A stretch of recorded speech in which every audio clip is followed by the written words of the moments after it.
Thank you, Dr. Bardola, for that very kind introduction. I'm delighted to be here among so many accomplished scientists. I know that many of you are women, but to me, first and foremost, you are scientists. I'm also very happy to see several men in this room who probably could not escape before the session began, because women in leadership is not a problem for women to fix only. It's a societal issue. And men and women together, we have to address the problem. I want to, before I begin, I want to thank SERB, Dr. Verma, Dr. Agarwal for inviting me here, and Madam Vice Chancellor for having me here, and your team in this beautiful university. I was very inspired by your speech in the morning, as I told you. And one of the reasons that it inspired me was, well, two things. One was it came from the heart. You could tell that she was simply talking about her dreams about this university. And the other was her recollection, reminding us of the tradition of the strong women's movement that we have here. The Chipko movement, for example, which has become a point of reference in environmental movements as well as women's movements all over the world. And I've always prided myself as belonging to this very strong tradition of Indian women's leadership. I know we have to talk about it today, but there is a very strong tradition, and we should all acknowledge that we've all inherited that history, a very proud history. So before I talk about some of the issues about women in leadership, let me just share with you how I think about leadership and why I think that all women are natural leaders. The first thing about leadership is not about the leader. It's not about the person who becomes the leader. It's about all of the others that the person impacts. And to me, leadership is first and foremost the ability to create possibilities when it seems like there aren't any, and to give people around you a sense of possibility. Even when everything seems challenging, difficult, impossible, the leader has to give that sense of possibility. And I feel that, this happens in so many ways by so many ordinary people every day. So when a farmer sows a seed and there's no sign of rain, the farmer doesn't stop. He or she will sow the seed and think of when the rain will come. When a teacher continues to teach, even when the school is in a dilapidated condition or there's no supplies, the teacher still continues to teach.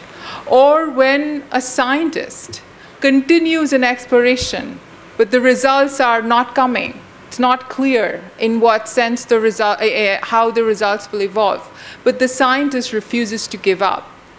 Those are all, to me, acts of leadership, because they inspire others around them. They continue to impact others around them. And this is the sense in which I feel that women are natural leaders. Because of the way society places its demands on women, we are expected to continue, to hold strong, to hold fort, whatever the circumstances are. And this takes a very heavy toll, and some of the reasons why we see women not in positions of leadership is precisely because of this.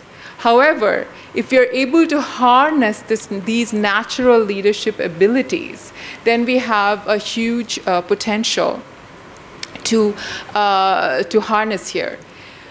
The most difficult challenge for leadership, and I say this having spent some time in India and a lot of time outside India. The biggest challenge of leadership, I feel, is the following. First is to know your strengths and weaknesses, but from your strengths, to know them, but to remain humble. A leader must remain humble.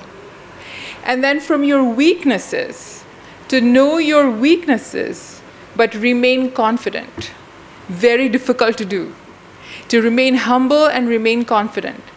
But as I know that I'm speaking to women leaders in science, I think the scientific training, the scientific temperament gives you some kind of an edge to do this, because you are not afraid to face evidence. You might challenge the methodology, you might challenge if the evidence is true, but if you see in front of you the evidence that something is not working, that you need to change path, you can. And that is the most important quality of a leader, that we are not afraid to do what we think is yielding results, and we are not afraid to change what we think is not yielding results. And where that becomes important is, again, if we go back to the where we began, that leadership is not about the leader. Leadership is about those who impact. Now, if we come to the specific question of STEM. So the absence of women in STEM is a global problem. In India, the problem is probably a bit more tragic because India does have the largest number of graduates. But in terms of the leadership or in terms of recognition, India is not any better than any other country in terms of women's achievements, in terms of the recognition in the form of leadership. So what can be done about that? So we hear very often of this issue of pipeline, that women are not in leadership positions because there are not enough women who could be appointed, because there's not enough women in the more junior positions, and there's not enough women who are doing well. And so there is a continuous problem of what we call pipeline. So that is probably where women's leadership have to start first. How to begin addressing it right from the households. And this is where I think that this is not a problem women can fix themselves. It is a societal problem. And in every household, this question of developing the leadership that is there in all the female members has to be addressed in a very serious way, starting from school. Now, when I think of what goes wrong in schools, even though we now have so many different schemes for supporting women, and I've seen this elsewhere also, that it comes from a position or comes from a perception of deficit, that women are deficit in something, either in talent or in leadership qualities or in something. And all of these efforts that we are doing should fix that deficit in the women. So what I have argued for, and this is something that we saw in terms of racism, we saw in terms of treatment of different categories of people in many different societies, that if we try to fix things that assume a deficit, then it actually does not fix the problem, it actually perpetuates the problem. So we have to start from a place where we are not thinking of fixing any deficits, but we are thinking of nurturing talent. Now, when I think of my school where I studied in Kolkata. I grew up in Kolkata. I went to a school called Gokhale Memorial Girls' School, and that was established by somebody called Sarala Rai, and a similar school was established in Calcutta by her sister Abola Bose. And Abola Bose was married to J.C. Bose, and Sarala Rai was married to Prasanna Rai, and the two sisters themselves became trailblazers in women's education and as well as reformers. And there were a group of 8 or 10 women at that time who became absolute trailblazers. So one of them was, I saw it in a video this morning, was Kadumbini Ganguly, who became the first trained medical doctor in all of the British Commonwealth. And so when we studied in that school, there was a very strong sense of self-assurance that the school tried to give us. And the self-assurance came, the way the school tried to inculcate that sense of self-assurance is, first of all, that being a female or being a woman and achieving something were not contradictory. That you would not have to necessarily fail as a mother or a wife or a daughter if you achieve something in your life. And I think this way of looking at oneself holistically is an extremely important part of developing leadership. And I think we need to start from that right from home, that these are not choices that we make, that there are ways that these can be reconciled. And of course, if society wants to support this holistic development of female leadership, then particular kinds of activities need to take place. And I'm so delighted to learn about so many different programs, activities, initiatives, institutions, which are there to support women in STEM. I actually don't know if there are so many in supporting women in non-STEM disciplines, right? So if this kind of supports can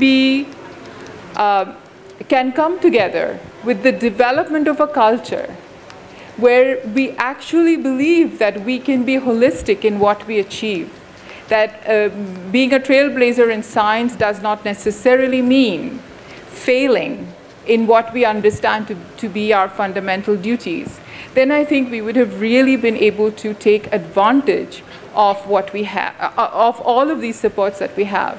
But I know, and you know, that we all struggle with that. We all struggle with that question of, am I failing? And if you talk to girls from grade 8, coming to grade 8, to anybody, that question is still alive in that girl's mind, that if there is only one child in the family can be educated, am I right to want to have that, or should it really go to my brother? Should I really be working if I can't come home by the time my children are home? Or should I continue to work? These are real. Leadership will not happen only through leadership development programs. This will happen if we really try to solve it at a societal and household level. And that's where I believe strongly that women's leadership is not an issue of women only. Now, Dr. Bardola was giving statistics about women vice chancellors. I think now it is not a lot better than what she saw, and we have a few vice chancellors that I've been fortunate to meet, and everybody is struggling with the question of who next? Where are the next row of vice chancellors, the next row of our next generation of directors? So I think we need to start right now, and I know all of you have started, but it won't really take off till we believe that these are not choices that women will make which will destroy society, that these kind of holistic choices will actually advance society and nurture society. And I can tell you that we are not clear. Women themselves, we are ourselves struggling with this question continuously.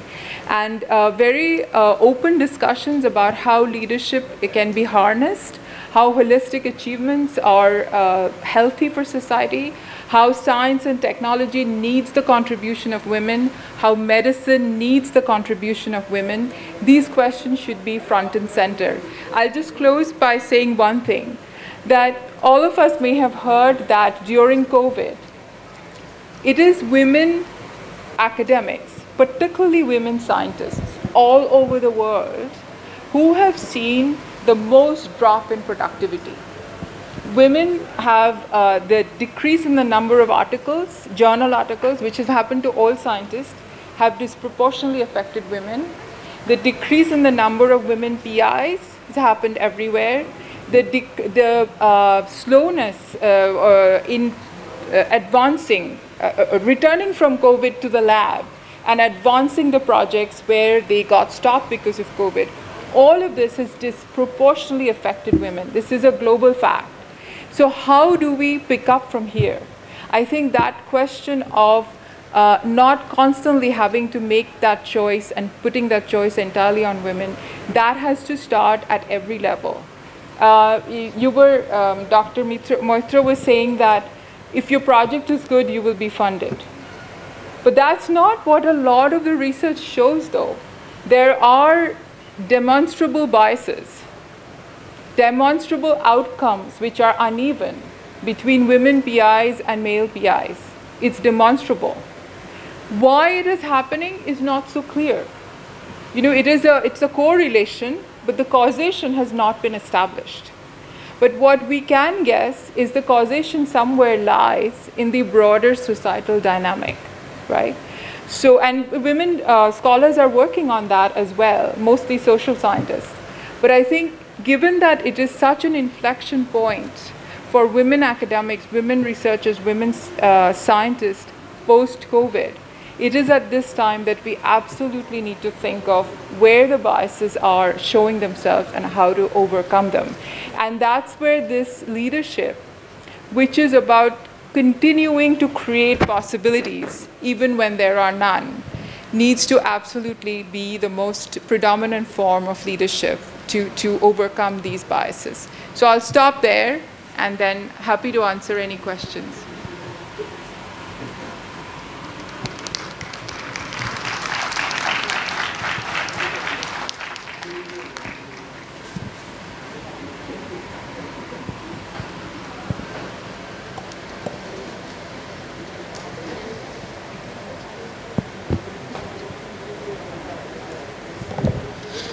Thank you, ma'am, for such a nice talk. Myself, Elsa Pandit from Odisha Fakir Mohn University.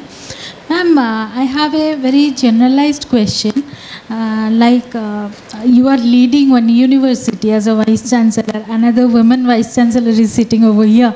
So I just want to know what kind of challenges you face while leading an institute, because I have seen many women leaders who lead the department or any institute or university, they have to face many challenges that the male counterpart do not face. So can you please put some light into this subject?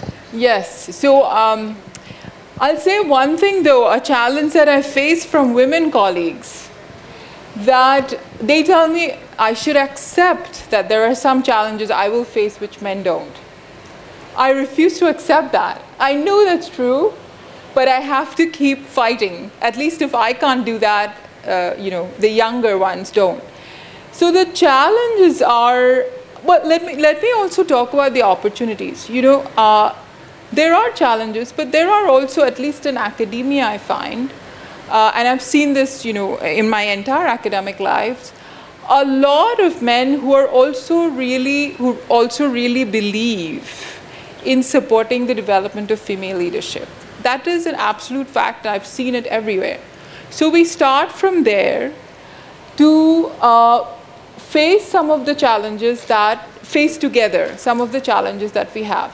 So the most important challenge, I guess, is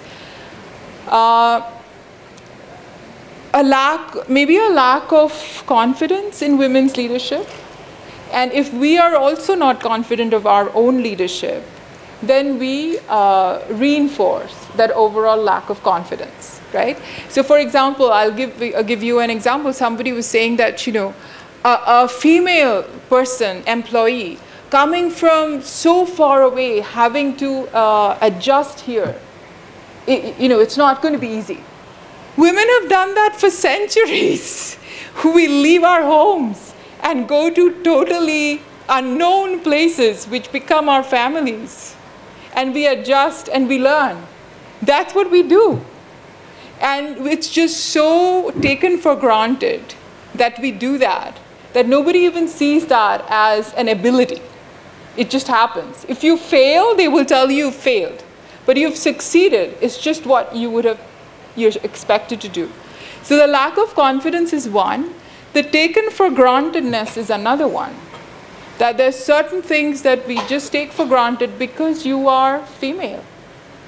And in the politest of ways, you have to keep saying that, no, I'm sorry, you cannot take my time for granted.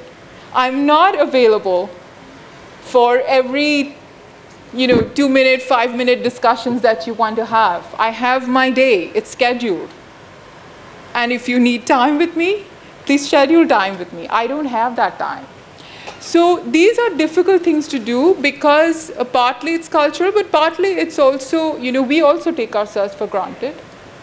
So the lack of confidence, the taken for grantedness, and also, it is not easy to always be the minority in the room. So, all the 30 years that I've spent abroad, I was not only most of the times the only woman in the room, but I was also the only racialized person in the room. So I was the only racialized non-white woman in the room, non-white and female. So it was extremely difficult. And when I was much, much younger, then, when you're much more dependent on senior people in your field because they're always evaluating your grants, they're evaluating your work and so on, I have faced situations that have been intimidating. So I remember in one case, a very senior person in the field was telling me that, almost telling me that you cannot talk this way because, who knows? Somebody might be angry with you. So I listened to it for a while, and then I said, I was brought up in the third world by very strong women under extremely challenging conditions.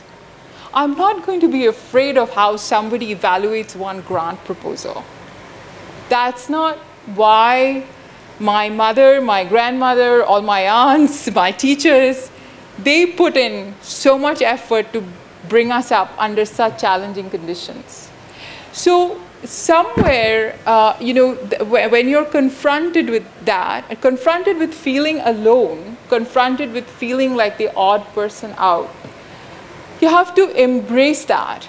And you can't always, neither can you, always take advantage, neither can you ever take advantage of that in any way. Neither can you let anybody else demean you or take advantage of that. So it is a constant struggle. There is no easy path of leadership. It is a constant struggle.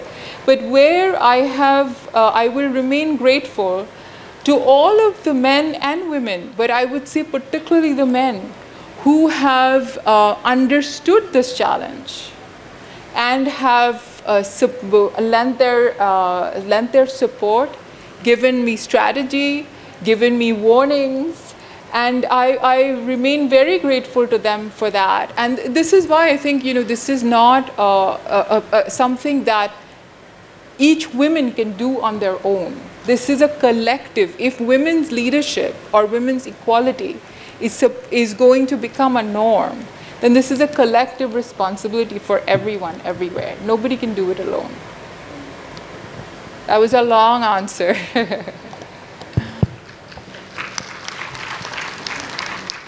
Hello. Good evening, ma'am. Oh, okay. May I? Thank you so much, ma'am, for such a delightful lecture. Actually, I do not have much questions. Before that, I will say that women are inborn leader, actually. Because every woman is managing their house, their home in such a beautiful way that every house says a specific signature itself. And we learn a lot from each other. And when we talk about that we are less in number in the projection and in other things, the main reason is this last 10 decades are actually moving towards the equalization towards the education. And now the situation has come when the people has only 2 kids in a family, either the girls or 1 boy or 1 girl. And in my situation, many of the people are having a single child, or many of the time it is a girl. Mm-hmm. So very soon the situation will change, I feel personally.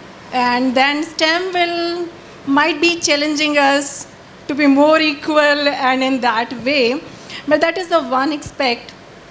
The same time, what I feel is women's sometimes means they are very particular in managing their time. But I have felt in my career and in last few years that they want to utilize each and every.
And I really liked it. When he was describing the power program, or maybe you were describing the female scientist conclave, I don't remember, Sandeep. He said this is not about empowering women. It is about using women's scientific knowledge to advance science. And I thought that was a very empowering way of looking at it.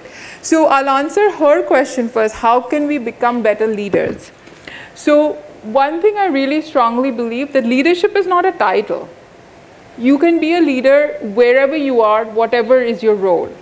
But in order for every person to be a leader, act like a leader, we need to have institutions and societies which accept that kind of active leadership, right? We have a fairly hierarchical and globally hierarchical notion of a leader. A leader is who has this title. And then they say things, and I have a title, each of us have a title, and we act accordingly. But leadership need not be bound by any title. So that's the first thing. And how can we be better leaders? You know, leadership is a collective goal. We have to support each other to be better leaders. We cannot be better leaders by ourselves, because we will keep questioning what we do. Is this something I do? Will I annoy my boss? Will I get the grant? Will I not get the grant? So leadership is a collective activity. We really need to support each other in being leaders. And that's what I would say we would do. Going back to your question of why can't the three genders empower each other? They absolutely can, and I absolutely agree with you that we should stop talking about empowering women. Now, in the new education policy, that is, I think, one of the things we do have, that when it talks about gender, it talks about the three things. So when we are talking about gender sensitization or building gender we should not actually talk about just building women-friendly initiatives or programs, but in the education policy, it requires really a very progressive way of thinking about the three genders in relation to one another, right? And it is an idea, I would say, it's not very easy to advance. However, it is there, and it's not one of the most talked about aspects of the new education policy as well. But it does lay the ground of looking at a really progressive relational idea of gender, rather than just empowering, as I was saying, that there is a deficit here. How can we just fix the deficit? It does lay the groundwork for transcending that kind of narrow deficit way of thinking of women. I'll stop here. Excuse me, one. Hi. Hi. I don't know. I'm the first male person speaking on a female forum. Okay. This is not a female forum. So okay, the couple of things I just wanted to run by you. I was dean at 2 universities in US, and they had very strong pharmacy programs. The male to female ratio is 21 to 79% female. Mm-hmm. Okay, so that's one aspect to keep in mind. And the second one is there is no dearth in getting female leaders as long as we know where exactly we are placing this leadership. Whether it is a home environment or a professional environment or an international environment or any other forum. Mm-hmm. So that has to be cleared. Otherwise, many times we see a lot of slides with women leaders which are mostly professional. Okay, which is also fine. There is nothing wrong in that. But now comes the important part. Keeping these two things in mind. Okay, one of the aspects that I wanted to inculcate in both the universities that I was, and also keeping in mind the ratio of female to male students, I wanted female faculty to be department chairs. Mm-hmm. And I provided them training for that. Okay. But unfortunately, ultimately they did not want to be chairpersons, because I don't understand why. Yeah. Okay. So if you can throw some light on when the opportunities are provided, given all you said about that, well, there is this gender bias, so on and so forth, and we don't see that ratio worldwide, it is correct. But then even when we are providing opportunities, because I came from the administrative standpoint as the dean to make sure that the young faculty, particularly female, get a rise in the ranks and also be leaders of their departments, and then ultimately maybe even deans. But they refuse to do that. Yeah. And for all intents and purposes, I couldn't understand why. Yeah. So if you can throw some light, I think everybody will be helpful. So this is a common problem, not an uncommon problem, and usually the men complain that here is your opportunity and you did not take it, right? So a couple of things, this is why I was saying that leadership is not something that can be done alone. So a lot of women feel that if I take this position of leadership, it will not be easy for me. That everybody else is male, I won't have the freedom for decision making, and I will annoy somebody, and that will then make it more difficult for me. And unfortunately, both men and women actually discourage women on this ground as well, in part because some women are continuing to have very difficult experiences as leaders, right? So this is why I was saying that these kinds of opportunities need to come together with a bigger social, and at least in an institution, the institution must be ready for accepting women's leadership. Not one dean. It has to be the institution as a whole, right? And in many times in your pharmaceutical department, if you have a female head of the department, in the council of heads of department, she will be the only woman. So that a lot of people don't find that situation very comfortable. You know, there is this regulation in India of having at least one woman on the board of publicly listed companies. Now some studies are showing that one actually does not do it because the woman cannot assert herself. You need at least 3 to be on a board for the female board members to actually really act on their fiduciary duty, to raise the criticism of the management and so on and so forth. This is also in several institutions. So this is the challenge. But I understand your point that if I can't even start with 1, how will I get to 3? This is exactly what I was saying, that while you make those kinds of opportunities available, you have to work with the rest of the institution also, encourage all other deans to say, please do the same, so that in the heads of department caucus, we have 1/3 women or 1/4 women, but not a woman alone. This is a very, very common situation, actually. Correct. The collective undertaking should be there. Yes. That is absolutely right, and I agree with that. So the understanding or the takeaway from here is providing opportunity, plus there has to be effort from the female community as well, that, well, I am and I want to take this challenge, even after providing them the tools. So it was not just that, okay, because I want one member of my department or one department in the university to be a female. That was not the issue. It was the issue that, well, that individual also has to realize that, well, I want to do this. And that's where efforts have to be made. Yes, absolutely. Okay. Absolutely. It is absolutely from both sides. It's not something one side can solve. Yeah. Thank you. Thank you.